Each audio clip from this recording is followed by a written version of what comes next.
오늘 본문은 마치 기도의 ABC를 가르쳐주는 안내서처럼 느껴집니다.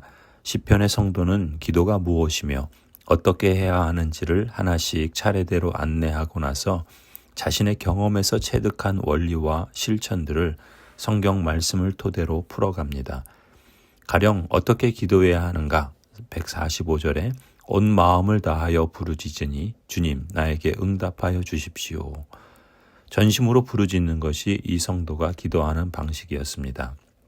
이 성도는 기도할 때 온 마음을 집중합니다. 하나님께 부르짖는 일이 가장 중요한 생활 중 하나처럼 보입니다. 그의 온 영혼이 하나님께 간청을 드렸고 그의 모든 감정과 소원은 살아계신 하나님께 집중합니다. 여러분의 기도 또한 하나님께 집중하며 전심으로 간청하는 기도가 되기를 기원합니다. 계속해서 무엇을 기도하는가? 146절에 내가 주님을 불렀으니 나를 구원하여 주십시오. 내가 주님의 증거를 지키겠습니다. 나를 구원하소서. 자신을 둘러싼 위험들로부터, 자신을 좇는 대적들로부터, 자신을 애워싼 시험거리들로부터, 자신을 고소하는 죄악들로부터 나를 구원하소서. 이 성도는 구원해 주시기를 간구하며 이처럼 기도하는 목적이 바로 하나님을 또한 하나님의 말씀대로 사는 걸 가장 중요하게 여겼다는 증거로 보입니다. 주님의 교훈과 증거들을 지키겠습니다 라고 응답하지요. 하나님께 순종하는 삶을 지속하는 것이 바로 기도의 응답인 셈입니다. 그리고 언제 기도하는가? 147절 주님의 말씀을 갈망하여 날이 밝기도 전에 일어나서 울부짖으며. 이 성도는 우리처럼 새벽 기도를 한 것 같습니다. 해가 뜨기 전에 일어났고 이슬이 마르기 전에 기도를 드렸습니다. 날이 밝기 전에 가장 어둡다고 하지요. 어두울 때 기도가 밝을 때의 노래로 인도하는 줄을 믿습니다. 얼마나 오랫동안 기도했는가? 148절에 주님의 말씀 묵상하다가 뜬 눈으로 밤을 지새웁니다. 이 성도는 밤새도록 기도하다가 주님의 말씀을 읽다가 또 기도하다가 또 말씀을 묵상하다가 과거 우리가 철야 기도를 하는 방식으로 오랫동안 기도한 것으로 보입니다. 기도의 시간은 무조건 오래 한다고 좋은 것이라기보다는 다른 어떤 것보다 온 마음을 다해 기도에 집중하며 주님만을 의지하고 신뢰한다는 표시이지요. 그리고 그렇게 오래 기도하며 뜬 눈으로 밤을 지새우도록 주님의 말씀을 거듭거듭 묵상한다는 것은 나 자신의 뜻이 아니라 주님의 뜻을 구하며 그 뜻을 앞세우고자 하는 마음의 중심을 보여줍니다.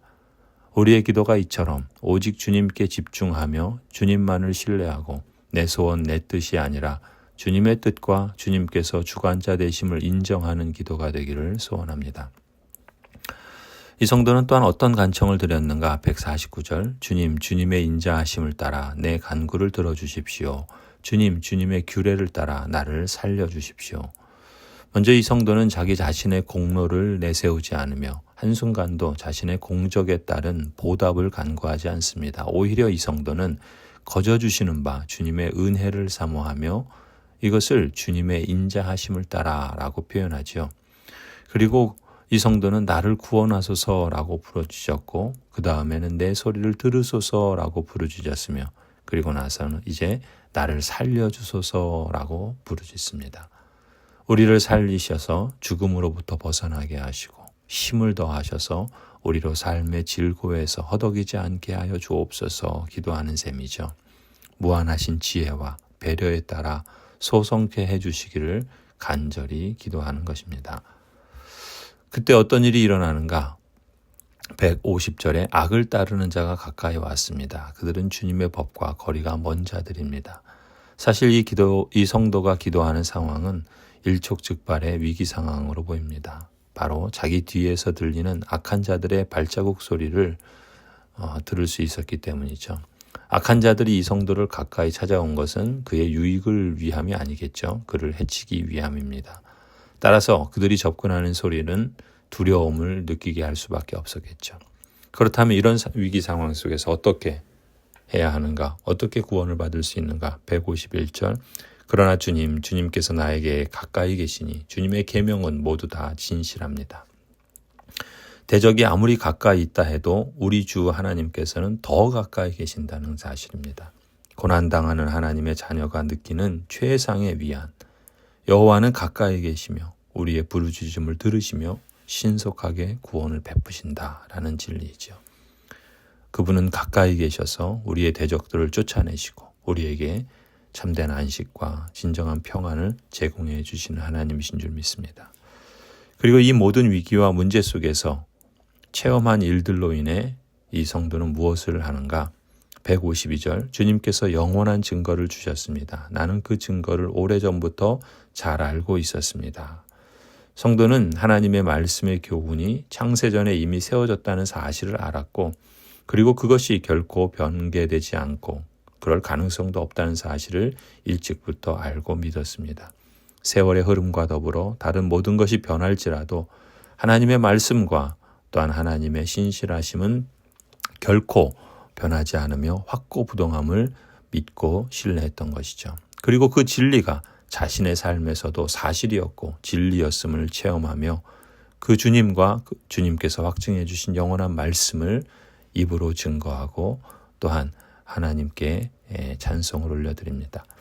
시편의 성도가 이토록 확신을 가지고 끈기 있게 기도했던 것도 바로 이러한 사실을 알고 믿고 있었기 때문이죠. 그가 소망을 가질 수 있게 된 것도 바로 이 때문이었습니다. 변덕이 심한 사람에게는 많은 것을 기대할 수 없습니다. 하지만 변함이 없으신 하나님을 신뢰하는 것은 너무나도 당연하고 복된 일이죠. 이 성도처럼 여호와께서 가까이 있음을 신뢰하며 그래서 기도하고 그래서 말씀을 따라 하나님의 뜻을 기뻐하는 삶이 되기를 간절히 소원합니다.